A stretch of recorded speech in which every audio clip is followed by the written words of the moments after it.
malakas na hangin, at magandang tanawin. Kasama ang pamilya o ang barkada. Ano pang hinihintay nyo?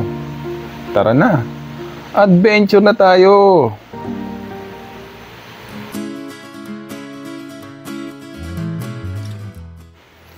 What's up mga ka-adventure? Gandang umaga po pala sa inyong lahat. At for today's video, meron pa naman tayo pupuntahang napakagandang lugar. Pero bago yan, shoutout muna pala kay SB Mix TV. Thank you sa inyong pag-subscribe at panonood ng aking vlog.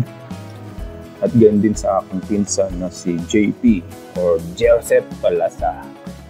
So ngayon mga ka-adventure, nandito ngayon tayo sa Doña Remedios Trinidad. Ang iba siguro sa inyo ay familiar na to dahil itong lugar na to ay sumikat ng kasagsagan ng pandemya. Nga, mga tao noon wala masyadong mapuntahan. At gusto nila yung relaxing na lugar na mapuntahan nila. So, hindi kayo nagkamali sa pagpunta dito sa Doña Remedios Trinidad. Dahil ngayon, maraming nasusulputan ng bagong atraksyon dito. At isa dyan, yung ating pupuntahan. At ito nga yung Mount Brihino. So pagdating ng arko ng DRT, dire-diretso lang yan. O para hindi kayo mahirapan, i-wait nyo na. I-type nyo yung Mount Brihino sa Sapang Bulak, Barangay Sapang Bulak, Doña Remedios Trinidad or DRT. Hindi ko nga pala gamit yung aking Bristol ADX ngayon mga ka-adventure. Gamit ko ay Toyota BB kasi kasama ko yung pamilya ko. At medyo may katarikan yung ating puntahan. Pero kaya naman. Ito nga po yung signage ng Mount Brihino. So ingat lang mga ka-adventure pero sinuntagan naman yung kalsada. At ito na nga yung ating makita sa bungad ng Mount Brihino sa bundok yan mga ka-adventure. Tatry natin akatin yung pinakapagpok niyan mamaya.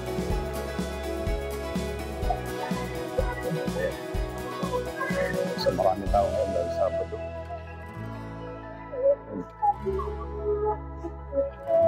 May nakaparada.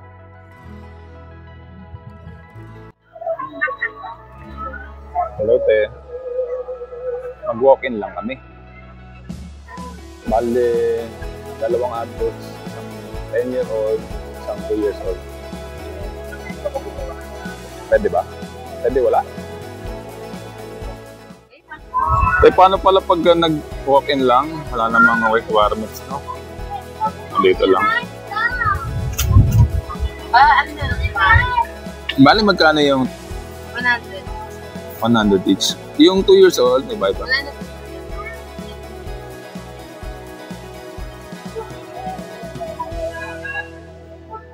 Bale... Lahat po ng menu. Lahat.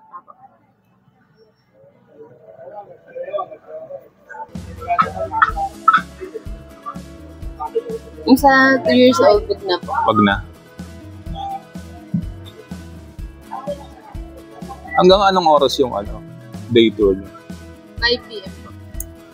Tapos yung tawag dito, yung parang mini zoo nyo, may bayad ba yan? Pasama na sa entrance yan? Kasama na sa entrance. Okay. Tapos wala namang portage sa pagkain, no? So, 100 each. Pero pag may swimming, magkano yung? 200. Pag sa swimming. Pagka cottage, magkano? Alin yung mayroon po ba? Hindi, dito sa cottage. Ito na naman. Yung mga ganyan. 250 per cottage. Maghapon na yan. Tapos yung sa taas, may rooms kayo? Magkano yung sa rooms? Pag dito po siya, 800. Pag overnight, 1,000. Pag ano naman po, 24 hours, 1,500. 1,500. Anong oras nang nagsisimula yung day tour? Sa Kubo, sa taas? 8 a.m. Hanggang 5.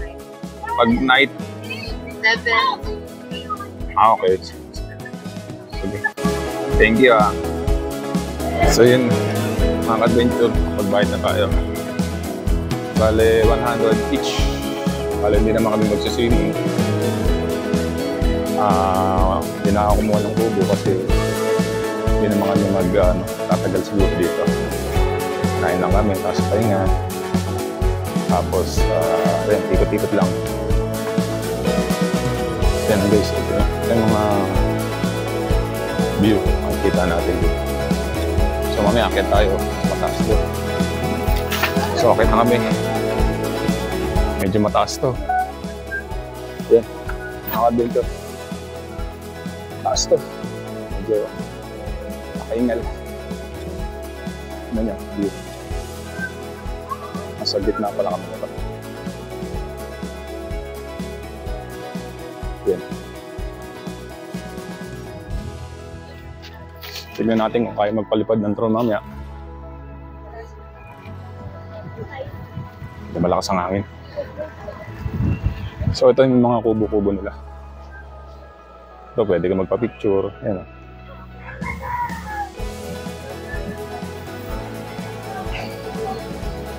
Ito yung mga pang-overnight. Pang-day tour nila. Pwede kang mag-argel.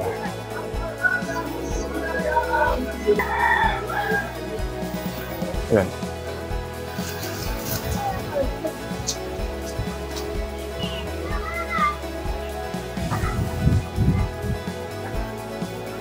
Yun o.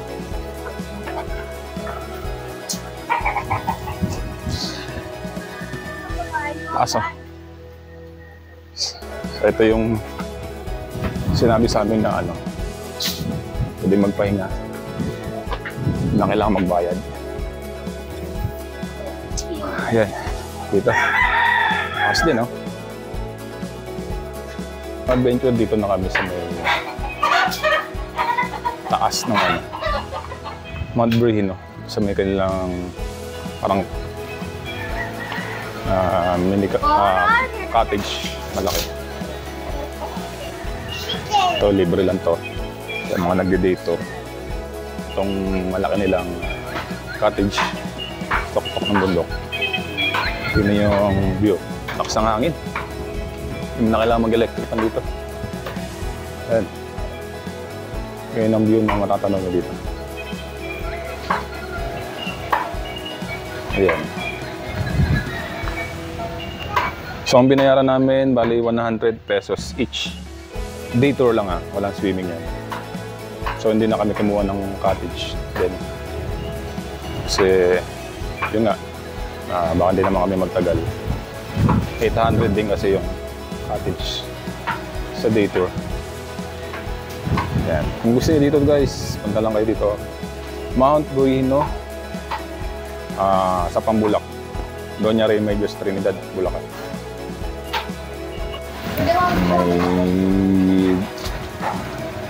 May mga manok na panabong dito. Alagatan na may-ari.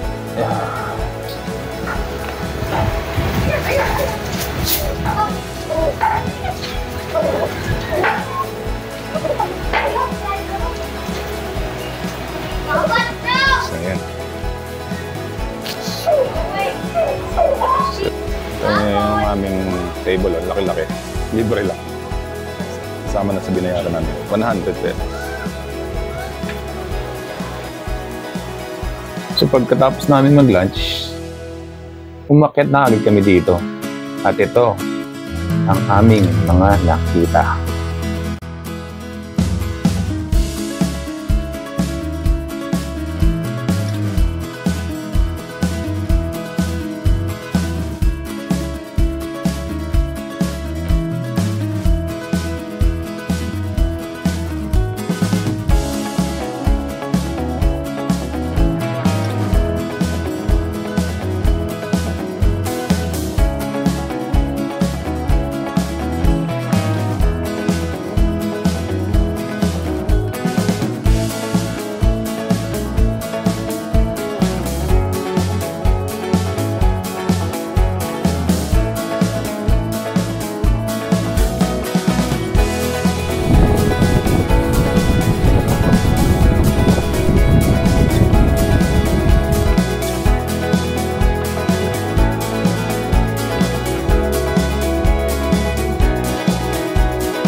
guys!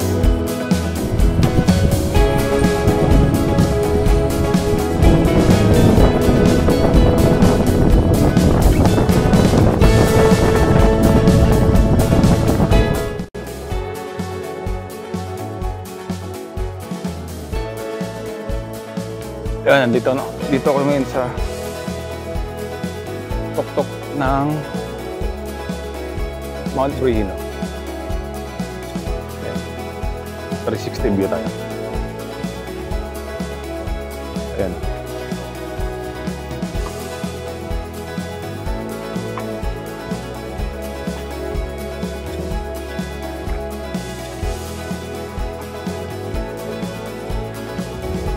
Nandun nga pala yung ano, yan. EJ campsite. Yung pinunta natin nakaraan. Mas mataas yung EJ pero taas din tong Mount Bruino. Ayan yung kalsada. Ayan. Punta doon. So, napakaganda dito mga ka-adventure. Ay. Kung alam nyo lang yung nararamdaman ko. Nakaka-relax.